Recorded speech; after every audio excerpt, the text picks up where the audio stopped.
La ville de Tripoli au Liban. C'est ici qu'il y a 8 mois, nous avons découvert les premiers cas de blessés possiblement contaminés par des armes chimiques en Syrie. Très précisément, au cœur de ce dispensaire de fortune, le Centre médical 24, installé dans un immeuble d'habitation, pris d'assaut chaque jour par des dizaines de réfugiés syriens, venus pour l'essentiel d'Homs, à 80 km de là, de l'autre côté de la frontière, Homs où les combats n'ont jamais cessé. Figure emblématique du centre, Razi Aswad, 54 ans, chirurgien franco-syrien. La douleur a diminué? Ça va mieux. Le docteur Aswad a tout sacrifié pour venir au secours d'un peuple martyr. Le bouche à oreille a fait la réputation du centre. La ruée y est permanente. Des civils, des femmes, des enfants, des vieillards, mais des combattants aussi. Règle de base du centre, ne demandez aucun compte aux patients. Une pince. Ça, c'est pince. C'est un combattant. Entrée-sortie de la balle. Vous l'avez appris sur le tas, cette médecine que vous pratiquez maintenant? Tout à fait, là, bien sûr, non. C'est une chirurgie de guerre, on a appris ici. Voilà. Mais vous vous êtes adapté à tout ici? Ah bah oui, obligé. Il faut. Razi Aswad, chirurgien chevronné, a appris à faire face à tout type de pathologie. Merci. Ici, il va faire office de psychologue face à une jeune femme victime d'un choc traumatique après avoir été témoin d'un massacre de civils à Homs. Doucement. Elle a 14 ans, elle était témoignée des agressions, des choses terribles, et maintenant elle parle avec des signes. Voilà, elle parle du savoir.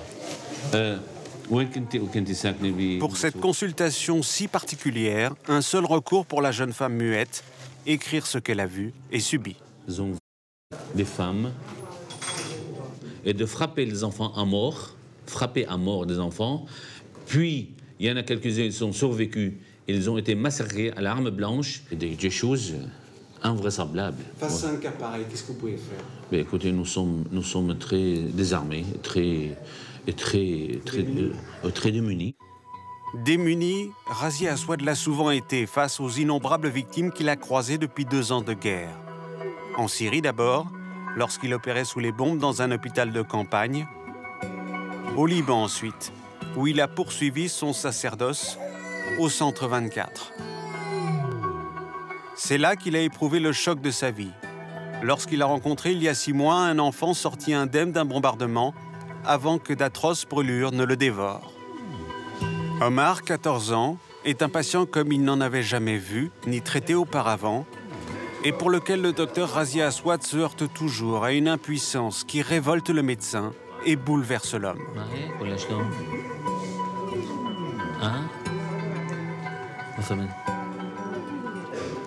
Tu as changé?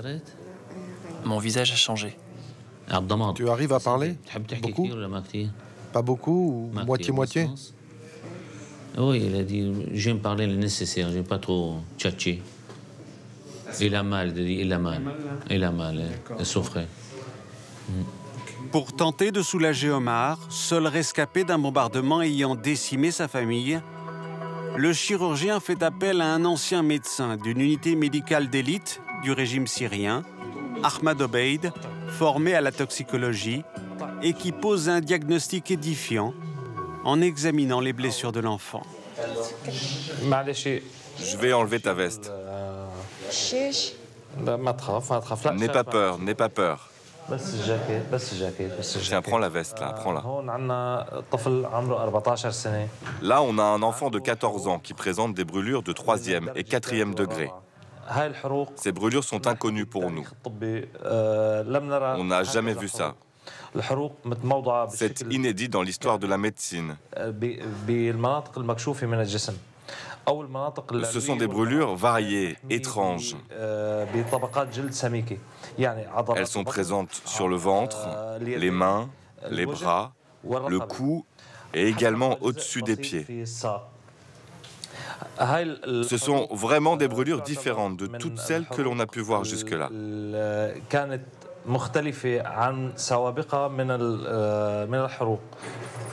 Les souffrances d'Omar sont encore si vives qu'il craint le moindre contact. Et puis, on trouve la trace de brûlures qui ont surgi avec le temps, sans qu'on puisse l'expliquer. On a essayé de circonscrire les microbes qui sont à l'origine de ces brûlures sous-cutanées, mais c'est tellement microscopique, insaisissable, que l'on ne parvient pas à le définir de manière précise. Au laboratoire, on n'a pas trouvé de solution. Nous n'avons pas pu trouver la cause médicale de ces blessures. Secondo, il faut savoir que normalement, la durée de cicatrisation prend d'ordinaire 2 à 3 semaines. On est aujourd'hui à 3 mois et ça ne cicatrise toujours pas. Ce ne sont vraiment pas des brûlures ordinaires. Ça prouve l'utilisation d'armes spéciales, inédites et inconnues jusqu'à présent.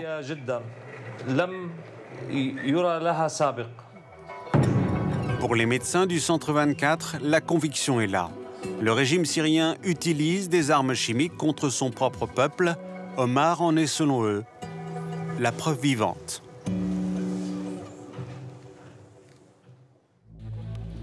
Trouver des preuves indiscutables de l'utilisation d'armes chimiques par le régime syrien sur le terrain, une question majeure pour l'Occident. C'est la fameuse ligne rouge tracée par le président américain Barack Obama, évoquée publiquement à plusieurs reprises, comme ici, c'était le 20 août 2012. Je ne dirais pas que je suis totalement confiant. Ce que je dis, c'est que nous observons la situation avec une extrême attention.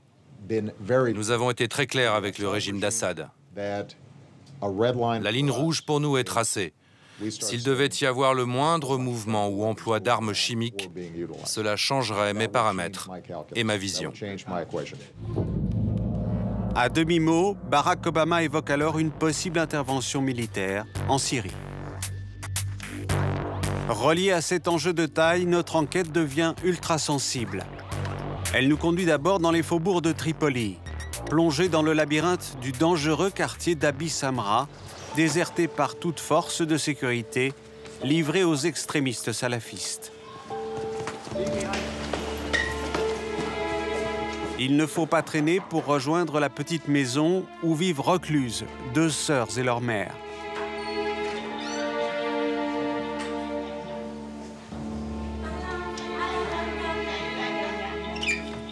Malgré la peur, elles acceptent de nous recevoir, de témoigner à visage découvert et de raconter ce qu'elles ont subi à Homs et qui a fait de leur vie un véritable cauchemar.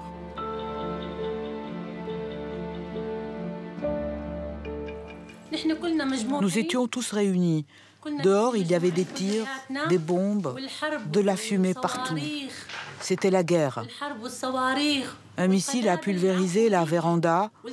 Il a détruit la moitié de notre maison qui s'est effondrée. Nous étions plongés dans la peur, la confusion. Nous étions paralysés par l'angoisse. On tremblait, il y avait de la fumée partout, les gens étouffés. Ils n'arrivaient plus à respirer. On sentait des odeurs bizarres et on inhalait des fumées. Certains se sont évanouis, d'autres écumaient comme de la mousse blanche au bord des lèvres. Des femmes qui étaient enceintes sont mortes avec leur bébé. Et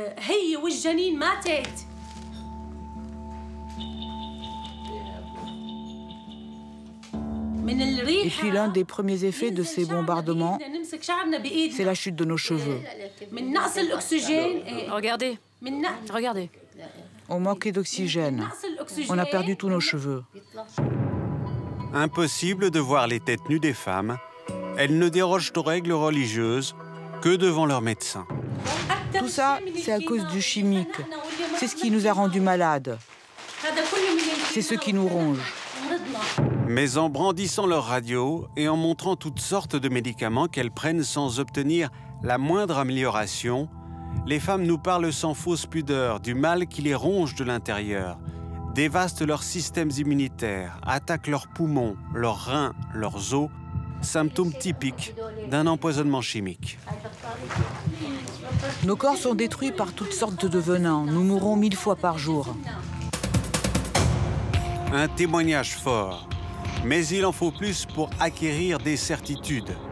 Nous partons alors chercher une expertise scientifique vers la périphérie de Tripoli, à l'hôpital Dar el-Shifa, un établissement ultramoderne disposant des meilleurs équipements, d'un laboratoire de pointe, d'un personnel à la compétence indiscutée.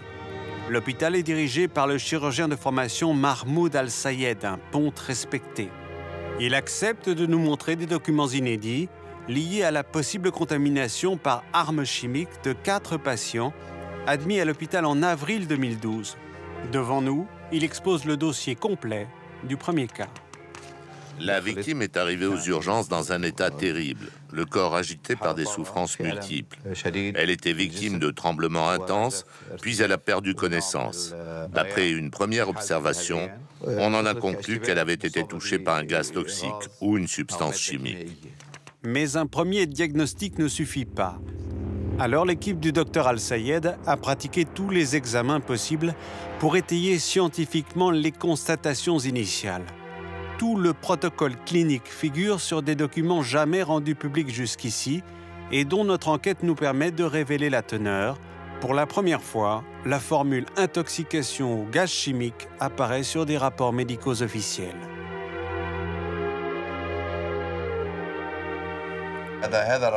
C'est le rapport qu'on a fait et qu'on a envoyé aux organismes internationaux et locaux pour dire que l'on avait chez nous des patients touchés par une substance chimique ou peut-être du gaz moutarde. Dans sa démarche éthique, le docteur Al-Sayed n'a cessé d'appeler à l'aide, sans jamais obtenir de réponse satisfaisante. Ce qui est important, c'est de dire qu'à l'époque, nous n'avons obtenu aucune réponse, aucun résultat, ni de l'hôpital universitaire américain, ni d'aucun autre centre sollicité.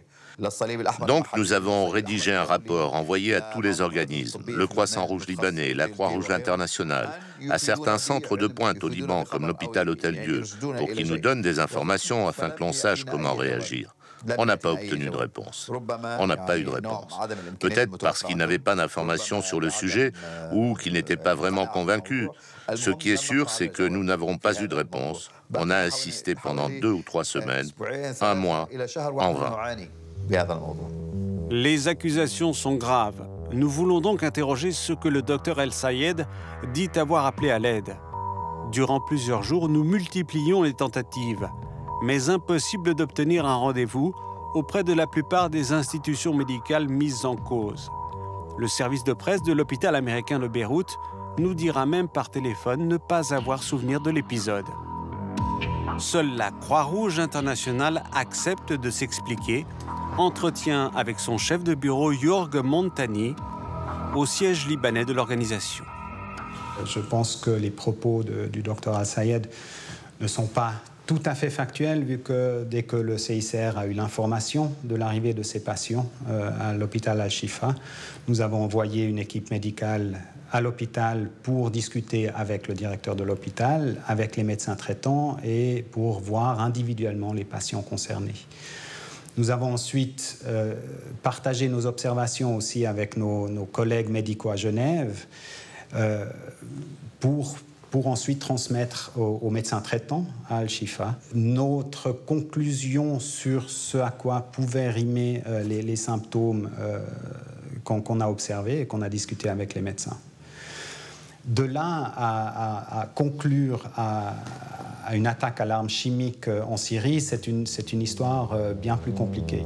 Et pourtant, le 16 avril, 3 jours avant cet entretien, une bombe médiatique éclate, avec les révélations du journal Le Times, affirmant que l'armée britannique a réussi à prouver l'utilisation du chimique en Syrie grâce à l'analyse d'un morceau de terre contaminé. Des preuves évidentes, dit le journal. Plusieurs exemples d'utilisation sporadique, confirme-t-il. Autant de révélations qui n'ont en rien changé la donne, ni militairement ni politiquement. En témoigne la réponse du patron de la Croix-Rouge au Liban.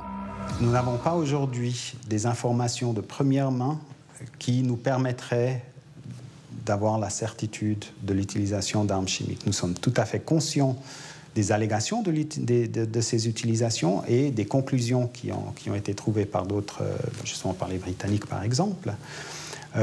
Ceci dit, même si nous en avions la conclusion et la preuve, ça rentrerait dans un dialogue confidentiel avec les parties au conflit responsables. Et donc je ne serais pas en mesure de vous le dire comme ça dans les médias. Les parties au conflit responsables. C'est à la rencontre de leurs alliés que nous partons au Liban, longtemps occupé par la Syrie, est devenu aujourd'hui la caisse de résonance du conflit. Nous voulons savoir ce que savent, ce que pensent les pros et les anti-Bachar qui s'affrontent sur le territoire libanais. Tripoli est le théâtre majeur de clashs réguliers entre les diverses factions. Et quand les armes se taisent, le débat n'est pas clos pour autant. Les mots peuvent fuser aussi comme des balles. À Jabal Mohsen, sur les hauteurs de la ville, rencontre avec un des chefs politiques alaouites du Liban, Ali Foda. Il oppose un démenti cinglant à l'idée que le régime qu'il soutient sans retenue puisse utiliser des armes chimiques. Je me demande si l'ONU, les États-Unis et tous les pays qui soutiennent le terrorisme en Syrie ont utilisé tous les moyens, toutes les structures, tous les inspecteurs pour établir une seule preuve d'usage d'armes chimiques. Leurs experts ne l'ont pas constaté. Ce que l'on peut voir dans les médias n'a rien à voir avec la réalité du terrain. Ce qu'on voit, c'est une campagne anti-syrienne. C'est une campagne qui vise de manière préméditée la Syrie. Une campagne orchestrée par les ennemis de la Syrie, de son rôle et de son influence dans la région. Mais nous n'avons peur de personne. Pas plus des États-Unis que de l'Europe, des pays du Golfe ou des États voisins de la Syrie. La propagande contre la Syrie ne passera pas. Vous ne nous ferez pas avaler la pilule en nous prenant pour des imbéciles.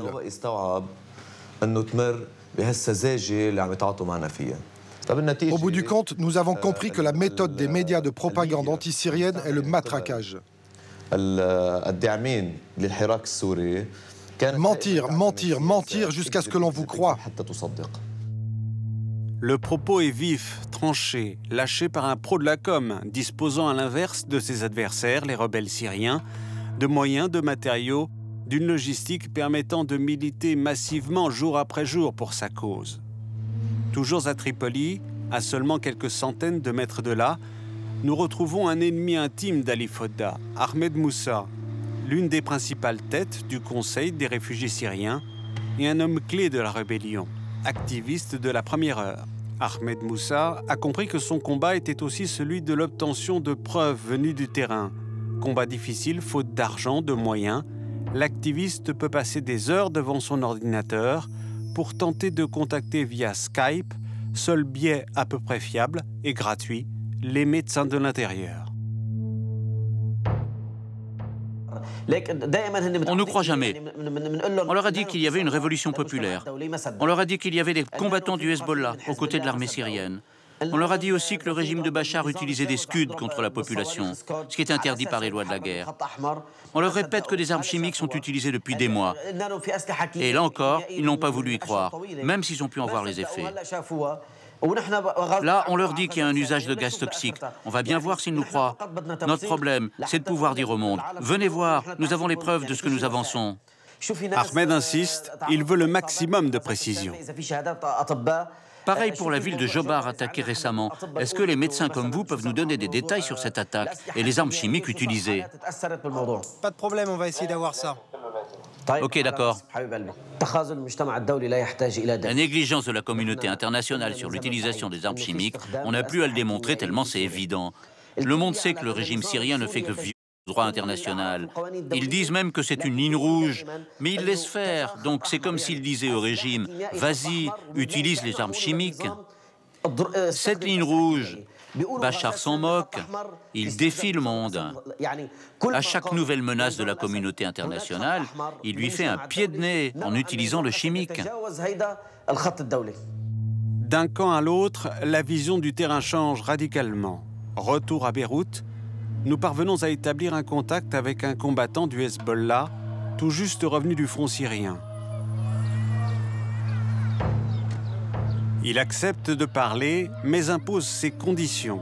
Un lieu de rendez-vous ultra secret dans une cage de Darhieh, le fief du Parti de Dieu, un témoignage masqué, rien qui permette d'identifier ce commandant d'une unité des forces spéciales du Hezbollah. Face à lui, pas même le temps de finir une question sur l'utilisation du chimique, que déjà, la réponse fuse. L'État syrien, pourquoi frapperait-il le peuple avec des armes chimiques? Ce sont les djihadistes d'Al-Nosra dans la région d'Alep qui attaquent avec des armes chimiques. Ils ont envoyé une roquette à tête chimique sur des habitations, le missile a manqué sa cible, et c'est là qu'ils ont inventé toute cette histoire d'armes chimiques. C'est Al-Nosra qui utilise des armes chimiques.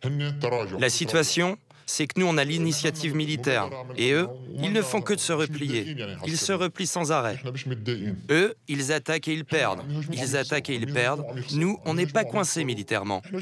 C'est celui qui vient et qui perd qui est coincé. Et eux, leur dernière cartouche, les rebelles, ils l'utilisent en accusant le régime pour qu'il y ait une intervention occidentale. Tous les yeux de la communauté internationale sont fixés sur la Syrie avec les satellites. Au moins 75 services de renseignement travaillent en Syrie. Si chaque service de renseignement fait travailler 1000 ou 2000 agents en Syrie, ça fait 150 000 au total. Et ils ne font que de la propagande. Difficile de faire mieux en termes de mensonges. Maintenant, ils disent que le régime utilise les armes chimiques. Mais pourquoi on les utiliserait? Pourquoi? On a l'aviation, les missiles, les roquettes, une armée entière à disposition.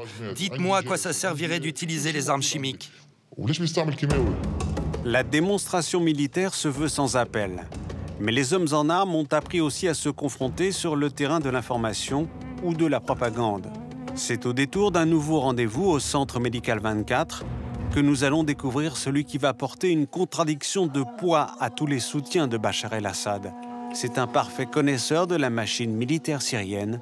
Il l'estime capable de tout.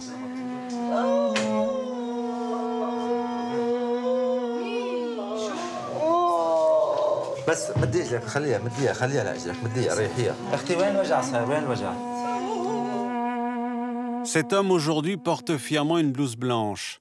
Avant, c'était l'uniforme de l'armée de Bachar, avec un grade de colonel affecté à de hautes fonctions au ministère de la Défense à Damas. Abu Daoud, écœuré par l'action de ses anciens frères d'armes, a déserté pour s'inventer une nouvelle vie de dévouement au service des autres. Mais il va accepter de briser le silence sur son passé et de nous raconter ce qu'il sait sur l'utilisation des armes chimiques en Syrie avec des complicités étrangères, un témoignage rare. Je vais vous dire quelque chose. J'ai des preuves que ces armes ont été utilisées. Au départ, c'était top secret. Je n'ai pas entendu parler de fabrique d'armes en Syrie, mais ça vient prêt à tirer d'Iran et de Russie, et il ne leur reste qu'à les utiliser. Et ils l'ont fait. Les armes chimiques utilisées aujourd'hui ne sont pas légères. Il se peut qu'ils ne les larguent que sur les collines afin que leur inhalation soit négligeable. Vraisemblablement, ils ne les lâchent pas au sol, ils les font exploser dans l'air. Les gens le respirent un peu. Ils ne l'ont pas utilisé au sol, mais ils l'utiliseront si nécessaire. Naturellement, auparavant, on ne savait rien des armes chimiques ou bactériologiques. Tout cela était récent pour nous. Dans nos réunions, on nous a briefé sur les modes de prévention et les soins à prodiguer en cas d'attaque chimique.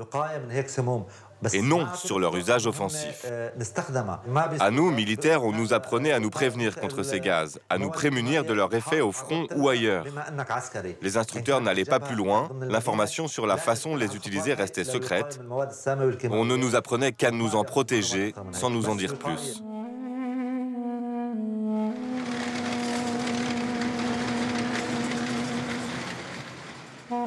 Les révélations de l'ancien colonel syrien Abu Daoud, qui semblait encore bien seul à l'heure où nous l'interrogions, ont soudainement trouvé un incroyable écho international, avec une cascade de déclarations choc. Celle du Premier ministre britannique David Cameron, qui dit sa conviction de l'utilisation d'armes chimiques en Syrie, et qu'il s'agit là d'un très grave crime de guerre. Et puis surtout, la spectaculaire interview du ministre américain de la Défense, Chuck Hagel, évoquant l'utilisation du gaz sarin. Les hommes du renseignement américain ont acquis des degrés divers de certitude, permettant de penser que le régime syrien a utilisé sporadiquement des armes chimiques en Syrie, dont notamment du gaz sarin. Les États-Unis ont le devoir de mener une enquête approfondie en collaboration avec nos partenaires et alliés clés et de rapporter aux Nations Unies la preuve d'utilisation d'armes chimiques en Syrie. Cette brutale accélération de déclarations officielles arrive 8 mois après le début de notre longue enquête. Une enquête partie de témoignages de réfugiés souffrant de simples irritations de la peau inexpliquées pour nous mener jusqu'à Omar et ses blessures mystères, source d'interminables souffrances, blessures que seuls des actes de la communauté internationale pourraient permettre d'enfin soulager.